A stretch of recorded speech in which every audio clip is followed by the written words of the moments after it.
Hey Waves listeners, it's Cheyna Roth. Every week we're posting a recap of the Sex and the City sequel and Just Like That, exclusively for Slate Plus members. Here's a little bit of what Slate's senior supervising producer, Daisy Rosario, and I had to say about episodes 1 and 2.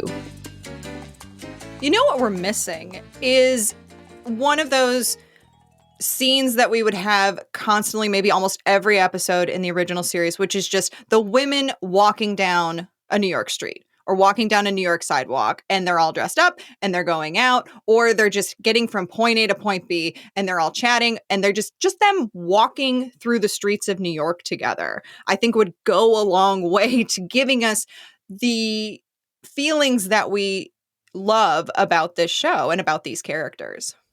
Yeah, I mean, I agree with that. I mean, that's part of what I mean, to a degree, is like we don't see them kind of living their lives in New York necessarily. They're in random like New York settings, right? Like I believe that Carrie's podcast was at like World Trade Center 1. Otherwise, like the places we see them, even with this fun little scene of Lisa Todd Wexley getting to the Met, we see her kind of, I think briefly on like Park Avenue crossing the street. But even then it's like, we don't really get like a New York-ness to it. And again, I mean, a third of the episodes are essentially set in LA with Che and Miranda being out there. Let's dig into the details a little bit more, starting with, Daisy, what outfit is doing the most between episodes 1 and 2? Ooh, we have such a range, because in the first one, we also are seeing them supposedly getting ready for the Met Ball. I'm going to give it to Harry, just because Harry was so excited for the Met Ball and ends Do up you have not a top going. hat? Yeah, do you have a top hat? Just so silly and cute. I honestly only really remember Carrie's outfit because of what she ends up in, obviously, and Lisa Todd Wexley's because they spend so much time on it. The other women, I don't like, their outfits didn't pop as much to me, which is actually probably not a good thing for this show in general. For me, I have 4 words: Carrie, Bradshaw, pigeon, purse. Yes. That's it. She walks in a utility jumpsuit I thing, love it. and I'm like, okay, I kind of dig that. And then you look, and she is cradling a pigeon, and she opens its wing. I love it so much. Perfect. It's so good. I do love that scene where Charlotte is trying to get the clothes back, and we just see Carrie kind of being Carrie. Like she walks in and she's like me with like my ADHD and like a store I really like. Like she's just like, ooh, ooh, ooh, ooh. And I'm like, there's Carrie. Yes. Yes. We will get to that scene in a minute because that is my favorite scene. Before we talk more about that scene, let's talk about a too woke moment. If you'll remember, the original iteration of Carrie's podcast, X, Y, and Me, included a woke moment button. Woke moment. So we are going to have a too woke moment. As I previously mentioned, the show was very much criticized for having next to zero people of color, for focusing so much on heteronormative relationships. But this show has really gone out of its way to try and fix that. In some cases, overcorrecting, which is how we get our weekly too woke moment. For me, it was episode 1, the very beginning of this season. You have the women being reintroduced and coming out ready for sex. It was like the Avengers assembling separately. Each one of them opens the door and they're just in their sex clothes and they're just like, I'm ready. And then they pose. So they're doing like their little Avengers pose, but it's for sex. And I just don't understand, why is Tiny Dancer playing during this whole thing? Hold me closer, Tiny Dancer.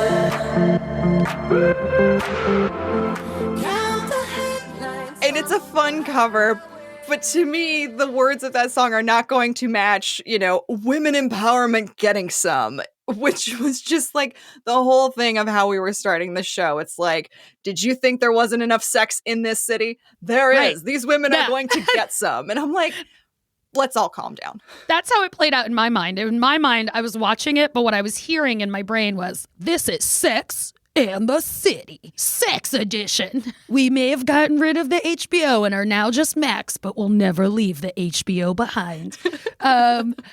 My too woke moment, it's not even like a moment, it's more like a sense of dread. So in the second episode, we do have Lisa Todd Wexley's husband and their two daughters are trying to get a taxi outside of what, looks like their Upper East Side apartment.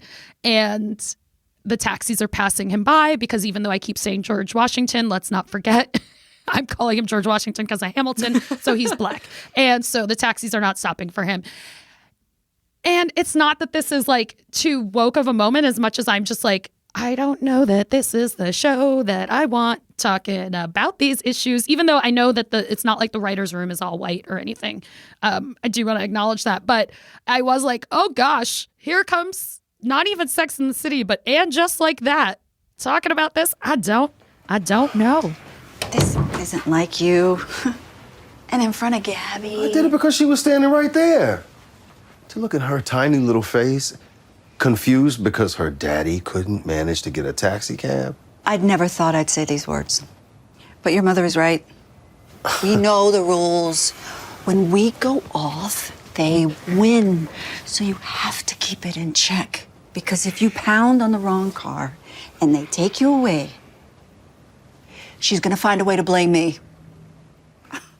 I don't know that I want to. And it's clearly about like respectability politics and his mother kind of, wanting things presented a certain way and all of that stuff. And there's an issue with the granddaughter's natural hair before the grandmother gets there. And like, it's not even that I disliked it. I just was like, I don't know if this is the place that I want to see handle this. So yeah, that. I'm very curious in the upcoming episodes, which we have not seen yet, how this is going to play out. Is this going to be a continuing thing? And if that's the case, like, I don't want her whole story arc to be focused on this, where it feels like you said, just is this the right thing for this show? Yeah, I mean, honestly, there's like a moment in the first episode where Lisa Todd Wexley, who I can only apparently call by her full name, and Charlotte are, having their Met outfits fitted, and they are talking about their husbands and these various things. And Anthony Marantino, the character that is Charlotte's friend, who we know from the original series as well, played by Mario Cantone, is there. And he's like, oh, I love your podcast, Rich Women Problems, or something like that. And it's actually like a funny little moment. But then yeah, like in the next episode, it goes to this. And that's the thing, like these issues, like race, all this stuff. I mean, it can happen to anybody from any level of background, but I mean it more from the perspective of like, as a fan of this show who no longer feels like the show is like really tethered to reality, I don't know that I need them to go there. So, as you've probably been able to tell, we've both had some criticisms and some hard times with these first two episodes, but there was definitely some stuff that we liked. Daisy, what was your favorite scene?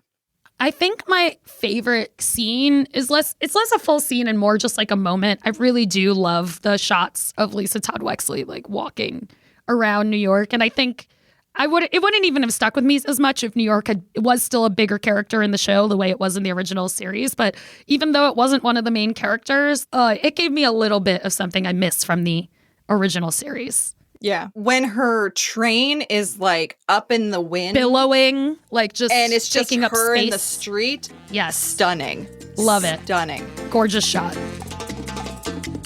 If you want to hear the whole conversation and get all the weekly episodes of our And Just Like That recap, head on over to slate.com/thewavesplus to become a Slate Plus member today. Slate.com/thewavesplus.